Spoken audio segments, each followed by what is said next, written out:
I love this thing that Gambo found earlier today. I'm kind of surprised in a way. It always surprises me when you delve into Pro Football Focus stuff and when you delve into like predictive models. Like this is not necessarily your playground, but I like that you're coming and playing in it anyway. You know, I was up very, very late last night, so I was clicking on a bunch of different things and just looking around and stuff like that. So, yeah, I stumbled on this Pro Football Focus story that, they did a good job of, looking at the games coming up this week and looking at some of the teams, in contention for a playoff spot. And it's called their NFL playoff picture ahead of week 10. And they looked at five teams, six teams, Tampa, Cincy, Denver, San Francisco, Indianapolis, and the Cardinals. And they said, okay, here's your chances of getting to playoffs if you win, and here's your chances if you lose.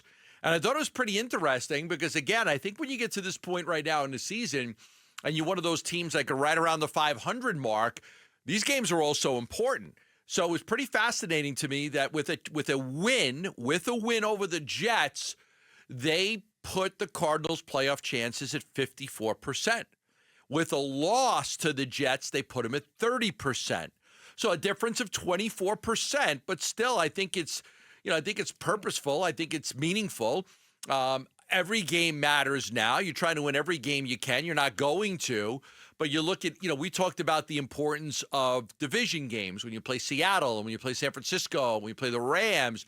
This is not a division game. This is not a conference game, but there's still a lot of value to the game based on, hey, if you could win this game and get to 2 games over 500, the odds are in your favor that you're going to make the playoffs. I love stuff like this just because it suggests that this is a very, very important game for the Arizona Cardinals. Now, is it a make or break, do or die? No. Even if they win, their predictive model is still saying it's basically a coin flip that they get a playoff spot, 54-46. And if they lose, there's still a 30% chance that they do get a playoff spot. But I like it because what it's basically saying is, look, of these teams that are playing this weekend, here are the teams that have the biggest variance between if they win and if they lose and what it means for their playoff hopes. The Cardinals are one of those teams that have one of the most important games this weekend. The Tampa Bay Buccaneers taking on the 49ers. There's like a 31% swing between if they win and if they lose and what it means for their playoff hopes. Same thing with the Bengals. Same thing with the 49ers. Same thing with the Colts, right? They've all got these big, big swings. And I think anecdotally, it kind of speaks to what we all believe without having some predictive model in front of us. If the Cardinals win, they're 6-4. They're going into their bye week. They've got 7 games remaining on the season. Go 3-4 and you're at 9. Go 4-3 and you're at 10. Just getting to 6-4 going into the bye week puts them in this position. Again, I don't expect them to go to the playoffs if they're 6-4, but I'd be disappointed if they didn't because at 6-4, they're set up pretty well. Even if they just play 500 ball the rest of the way, they're going to give themselves a really good chance to get one of those spots, even if they just play 500 ball. Toughest game win this weekend. Toughest game might be Minnesota on the road. Depending on what happens at the end of the year with San Francisco. San Francisco and L.A. are at the end of the year. You'll play the Rams in San Francisco at the end of the year. Those games are probably going to have a lot of meaning based on just where everybody is right now because the race is so tight that those games could. You're probably not going to go into those final 2 games like, oh, we got our spot locked up. No, you might need to win those games. But I do think, we talk about like how expectations change. And I think that if you get to 6-4, 10 games gone, 7 games left, you're 2 games over 500. Right now, they're a playoff team. If the playoffs would start, right, they're a playoff team now. They would solidify it even more with the win against the Jets to the point where you might say to yourself, okay, I expect them to be in the playoffs. Although I'd be disappointed if they weren't. I like the phrase, have expectations changed, though. If they lose this game on Sunday, haven't expectations still changed for the Cardinals? Given the fact that they're going to go – they're going to play meaningful December football pretty much no matter what happens, right? Win or lose this game, the games they will play in December will go a long, long way because they've only got one more game left after this week in the month because they've got the bye week. Yeah, they got the bye week, and then they're at Seattle. And then the next game after that is December. Yeah, so it seems like if the goal was to play meaningful football games in December, win or lose, they've already achieved that no matter what happens this weekend. But goals change. That's your goal. Your goal originally was, boy, I really hope they could play meaningful games, in December. So you're saying that box is checked? Okay, now it's on to the next goal. Yeah, I think the goals change. If you win this game and you're 6-4, I don't think your goal, you're already there. You're going to play. You win this game, you're playing meaningful games in December. Yeah. Like, it's there. What's next? Well, next is, do you think that, would it be a disappointment if they don't make the playoffs? At 6-4, I think you start to, not that you're looking online for where can I get my playoff tickets, but no. You're starting to think, man, it would kind of take a little bit of a collapse to not get in here. Jim Mora. See, now that's where I veer off a little bit. A collapse at 6-4 with a 50-50 chance of getting in. This is to me where it's a gray line.